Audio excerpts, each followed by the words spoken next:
He manurere ahoe kuarere kito mo. Kia ora Sue, kei te mihi aroha ki a koe me tō hoa taka tēnā kōrua. Kia ora, Billy. Oh, kia ora, thank you. Oh, lovely. Could you share a bit of your whakapapa with us, please? Sure. My mum's family are Welsh and English, and my dad's family are Irish, Maori. For the Maori, it's we belong to Ngāti Maniapoto, Waikato. Our marae is Te Kōpua, and it's been an area of great interest and great love for me all of my life is my Māori side, even though it's not apparent in my face. I went to, I was in New Plymouth for a short time, then my parents split, and my dad took us back to Te Kuiti, where we went to school, primary school. Standard 5 we got sent to boarding school in Hamilton, so my sister and I went to Sacred Heart in Hamilton for a few years, and then we transferred ourselves from the convent because we weren't Catholic, so it wasn't the best place for us, and we went to Wanganui where Dad's sister lived, and we were in boarding school there. I was at Wanganui Girls College, and my sister was in a school called Friends School, and it was another religious school, so that's where we were educated. Going back to, we spoke a few years about, but you were doing pursuing a PhD. Our masters at that time. Yeah. Yes, yes. Okay, you can enlighten, you can question, right, okay. correct me with her. Yes, and I took it was regarding the Maori show bands and all that.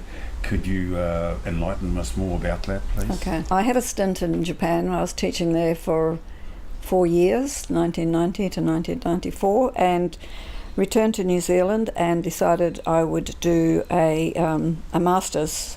So I'd done my bachelor's in Māori and Japanese, so the trip to Japan was a chance to use my Japanese and develop it more. So back home and Auckland University, I approached Graham and Linda Smith, who ran the education department in the University of Auckland, and all our research was done within what's called a kaupapa Māori framework. Yes. So I was actually asked to do my thesis on the Māori musicians, which I resisted at first because I thought, oh, that was long ago. Yeah.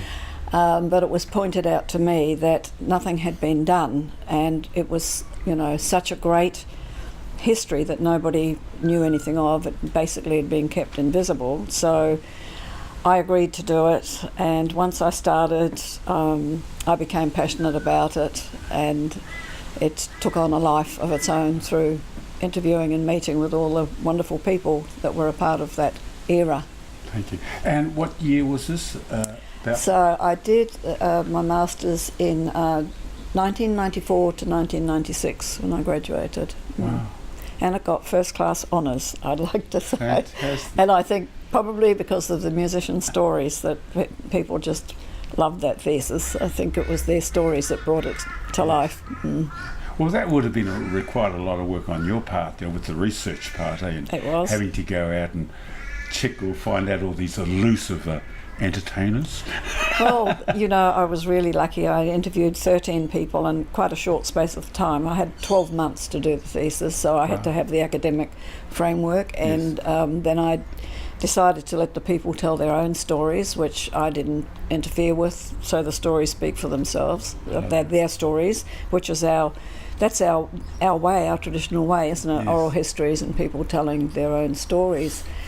So each story was different. I had people like Simon Mehana and Millie Bradfield, and a lot of them have passed now. Yes. Māoris have a gift, I think, for storytelling, so they're very special stories anyway, and I'm very appreciative that they gave them to me so willingly.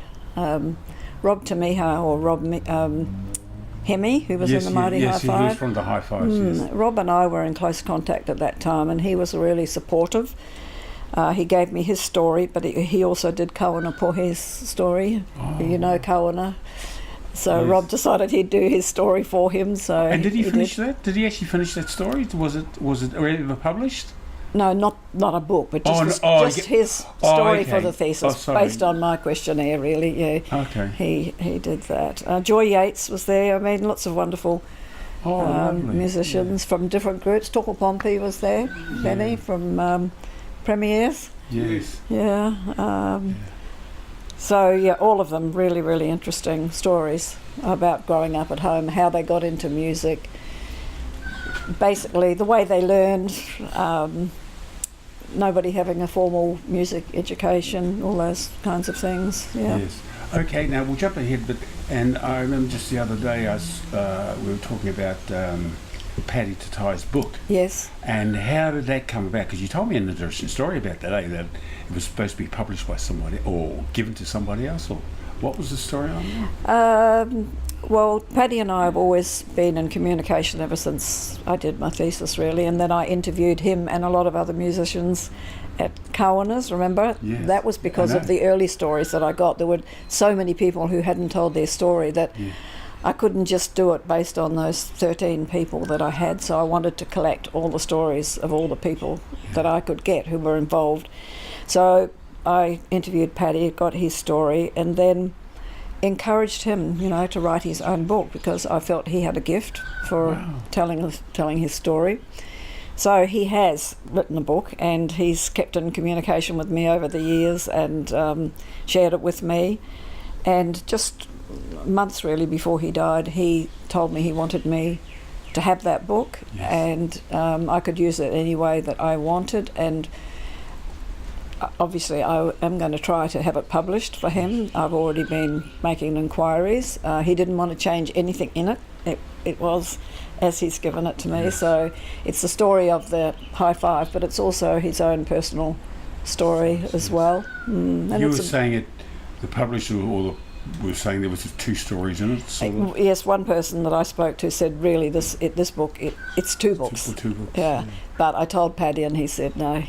Keep it as He was done with it, Yes. He was 81 when he finished it, so... Well, it's interesting, and it's interesting for me finding out how you kind of inspired him to do it, because I remember him telling me about it, but this is most probably after you guys had connected and we were talking about it, and he says, hey, I'm going to do this book, and years later I went back, he had the draft there. And I was amazed, and I just glanced through it, and just the stories, and and Paddy being quite an intellectual himself, quite amazed me. And his boys, he's got 2, as you know, he's got 2 sons who are fine boys.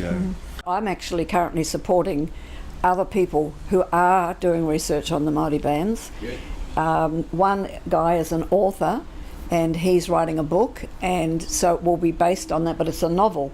So I've been meeting with him in Auckland, and I've given him things to read, and I give him information and the names of places where they played, and this is all being woven into a novel.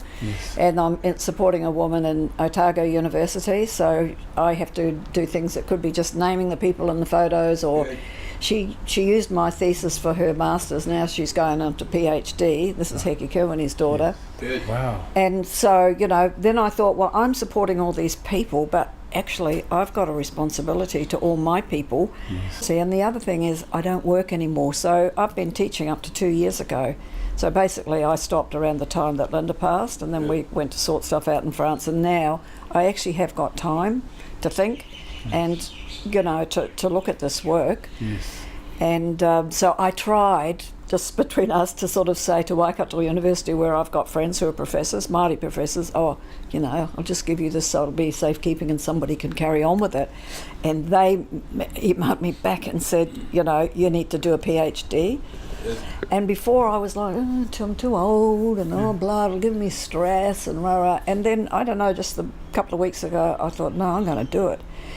It doesn't have to give me stress, I've done all the hard work, really. It's just now writing it up and meeting what they want, and, I'll have supervisors, and it has to be done. And, people are dying, and it's like, That's right. it's got to be done, like Well, now. There's another point there, because every so often, so-and-so's gone. Yeah. Solly Pohatu in Gisborne. Yeah, Solly. Yeah. Now, did anyone get any... I've got Solly's interview. I've got it. I filmed it with him and Rob, and he singing all these Hawaiian songs. Oh, I've got lovely. all of that. Yeah. Because he come from just a little town out of Gisborne. Yep. Out of Gisborne. Yeah. That's where he was when he died. So yeah, I spent a lot of time with Solly because he was friends with Rob. Right. Like in the later years before he Yep. passed, Yes. and had a lot of communication. So people also contacted him, but like, I think they'd just given it to me, and it was like they didn't want to. And I think it's because I'm in their age group. I'm from the era, and they Yep. perhaps they didn't want to. Yes. I don't know why they didn't Yes. give it, but mind you, if he had have, then I would have sat back and I would have thought, oh, she can do it, and that's all right. Oh, that's fantastic. See, because I had mentioned here too, I was saying, Ben and I, along with all those in the States, the likes of Kawana and Freddie and Kerry and Kevin. I've got Phil all Rivers. of their interviews, Pardon? all of those You've guys, got- yeah, a you've whole got- lot yeah. of them. Freddie? But I was just Freddie, mentioning yes. here Yeah. how we're the last remnants Yeah. of that era. You know Yeah, what I mean? yeah. And it goes beyond us. It goes even goes further. So your whole idea of this concept, what is significant for you? It meant nothing when I was invited to do a thesis on the Māori musicians initially, until I realised all these wonderful stories hadn't been told. Basically, all those achievements were invisible. Like, a few people in New Zealand might have known about Māori show bands and followed them, Yes. mostly relatives and family, people Yeah. like that. Yes. But the average person never heard about the achievements and the phenomena of Yes. Māori musicians Absolutely. and what they did and what they achieved around the world. Working with people like the Beatles, Oscar Peterson, you name all Yes. the greats, they've been everywhere doing the amazing things in music, Yes. and nobody was ever told. Yeah, that was upsetting because we knew about other New Zealand artists, but we didn't know about the achievements of Māori artists. And so anything like that kind of gets me going. I don't, if it's to do with oppression or just keeping things hidden, where people don't get what they're due, Yes. it sets up a bit of fight in me, and I want it out there. So that developed along the way, so that after I'd done my masters, and it was a struggle because there was nothing to draw on, because nobody else at that stage had written anything, so I couldn't get anything. I just had to gather it from talking to people. So because this thesis was so well received and people were excited about it, and because they awarded first class honours, so in my year there were only 2 people. I was one and another person for all the people that did them. So it made me realise people want those stories, and that's why I started a mission from that day, collecting stories. So I went to the States with Tucker, and we drove right around the whole States. We visited Kevin, Kerry, Phil Rivers, Yes. Kawana, Freddie. Freddie, Yes. Kitty, everybody, Kerry Summers, Yes, everybody lovely. that's over there we went to see, and even people associated with them, and gathered the stories, recorded them. Weasel, we spent time with Weasel. He had a whole evening. He was playing, and violin and doing Yes, all his yeah. country and western and whatever. And so I interviewed him during the day, but also that night he set his cameras up like you have here, Yes. Billy, and he said, "My friend Sue's coming tonight." Like, he started before I even Right. arrived. "Oh, she's not here yet. I wonder what's happened." Yeah. I'll dedicate this song to her. So really, Weasel was so talented. Fantastic. So all He that was. live music. He was. So when I had these all on like tapes, so the University of Auckland said that the archives, the Pacific Island and Māori archives, said, "Well, we'll put them onto disc for you." Yes. So they did that very kindly for me, and then they wanted them, and they had a contract, and they were very excited. They said, "This is marvelous.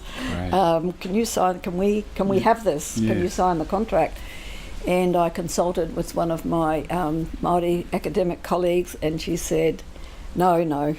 So I didn't let them have it, because basically I want it under the umbrella of something that's kaupapa Māori based, that where it will be cared for and protected, and it won't just be for anybody and everybody to. It wouldn't have been the same, because that's the University of Auckland's archive. They call it Māori and Pacific Archives, but it's under that, what do you call it, Westminster, that echelon of education, which sometimes is at conflict with Māori interests. So it hasn't gone there, but it will be kept somewhere safe. But the thing that impressed me was that these people were so excited.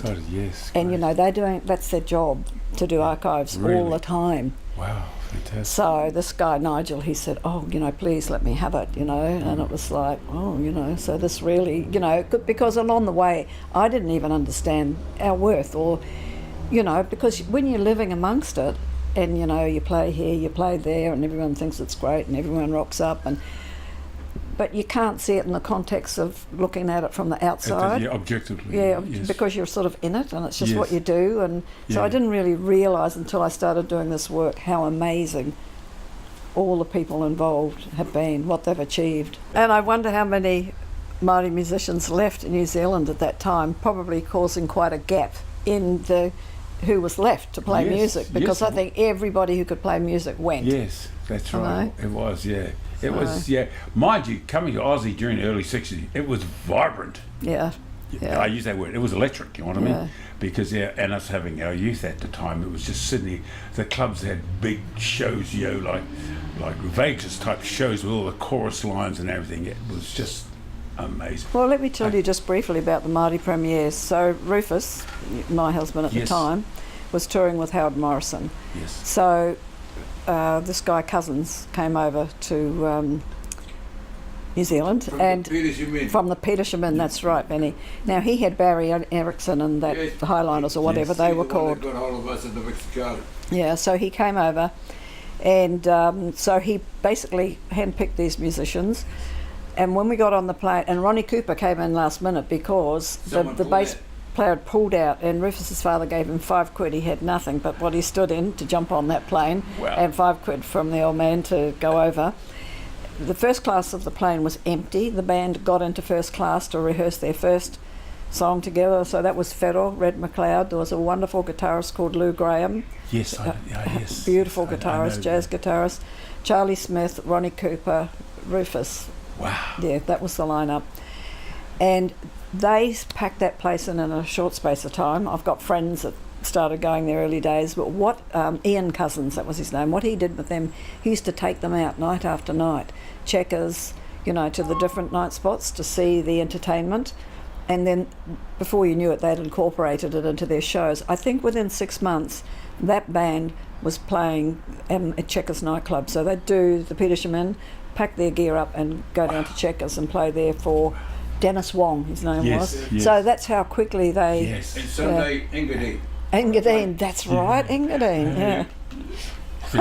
It's fantastic. Yeah. But that just shows what's possible if you get the exposure and if you get the support to, and how hard all those bands were prepared. Where do you go from here? I mean, okay, so you want to we'll talk just about the next little adventure in the pipeline. Yes. So over the years, over 20 years, I've been collecting stories, newspaper clippings, photos, anything that I could get that pertains to information around the Māori show bands, Māori musicians, not just show bands, and so with this huge amount of information, was thinking of just making it into an archive to be held at one of the universities. And anyway, I've been approached to do a PhD, so I'm suddenly thought, yes, I can. It kind of was in and out of my mind over the years, but I've been teaching full time, really, really busy, family things that just never really seemed to be the time that I could do it. And then I kind of thought, old now, too old now, and then suddenly I thought, actually no, I'm not. I can do it, and I've already done so much work. Fantastic. That I'm really lucky to have all the resources that I can use to get this done, and it needs to be done. And I realise that because of the people calling on me for support, whether it's been Johnny Dix or what's his name, Chris Burke, that wrote the wonderful book on the musicians, or so. Lots of those people have contacted me for information, to Papa in Wellington. So I thought, more needs to be done, and more people need to be writing, because it's massive. It's not just some... It's massive. It's really massive. It's only that's right. So, that's... So Oh. that's what I hope, that this will just provide a platform really for more people for it to take off, more books to be written, more novels, things like that. So it's interesting that there is one man in Mount Eden and he is writing a novel, and he's published about 7 novels. Wow. He's a nice guy, and he said he wanted to weave his story around the Maori show bands. So we've had talks, and he's got the names of places, and now we've had a talk, I'll be able to give him some more names. Yes. So it's a novel, but it'll still be woven around the real places to make it more authentic. Yes. Yeah. And he's got Māori ancestors, so it's going to be very respectful, and I checked all that out before I talked to him, just to make, check out where he was coming from. Yeah, he's a good man. Yeah, so that's the journey now. So my application will go in on the 1st of March, and the first year will be just looking at my kaupapa, like what kind of framework it's going to go into. And so I'm going to talk to a lot of people. So I just got a really good idea when Benny mentioned how the marae was the source of any information. Yes. That was good. And pluses and minuses on that, because being tribal or being confined, sometimes it just stayed within the confines of your own family.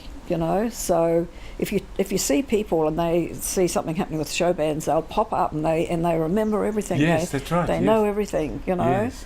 So now it's a matter of drawing it all together for everybody What a to know. mammoth job, though, eh? I mean, it sounds huge. Yeah. Yeah. And lucky me, all the wonderful people I've met on the way. Ben Tafferty, do you remember him? Yes, Ben was Yeah, lovely. he did. So did you get a chance to interview Ben? He's in my thesis. Yeah, he was very supportive. He did the artwork for it. Oh, he was lovely. Yeah, I interviewed him in his classroom at school. I learnt all about his early life, and His Maori tongue was perfect. yeah, beautiful. He did all the kōrero, all the Māori in my thesis is from Ben. Yeah, not me. Even though I did Māori, not a patch on Ben and what he could contribute. Yeah. Oh, that's fantastic, Yeah. Sue. Hey, look. Anyway, look. So good people to start with, and now everybody's going to Yes. be in there. That's my picture, to include everybody. Do you see this eventually coming to a film production of sorts or whatever? Yeah, I mean, initially I was thinking of actually doing it in that format, and I think there's a possibility that it could be written for publishing, or it could be done like in a different media, like film. Yes. So we have to have a look, I guess, and get advice and see which is going to be the best way to go with it. Yes. But definitely, the more that's written, the more chance that it's got to be filmed. Thank you, Sue. Mā te atu anō, tātou katoa e manaki e tiaki. May his blessings be with us all. Kia ora. Te tātou